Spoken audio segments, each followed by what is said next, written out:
আজ আপনাদের একটি বিষয় সম্পর্কে জানাবো। আপনাদের পরিবারে কেউ যদি নতুন গর্ভবতী হয়ে থাকে, তো অবশ্যই প্রথমে আপনাদের যে কাজ, আপনার এলাকার যিনি আশা দিদি আছেন ওনার সঙ্গে অবশ্যই যোগাযোগ করবেন।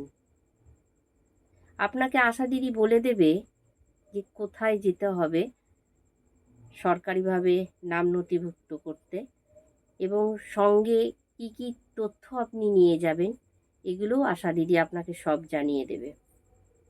আরেকটি গুরুত্বপূর্ণ বিষয় আমি আপনাদের জানিয়ে রাখি, একজন গর্ভবতী সরকারিভাবে 3 মাস বা 12 সপ্তাহের ভেতর তাকে কিন্তু নাম নথিভুক্ত করতে হয়।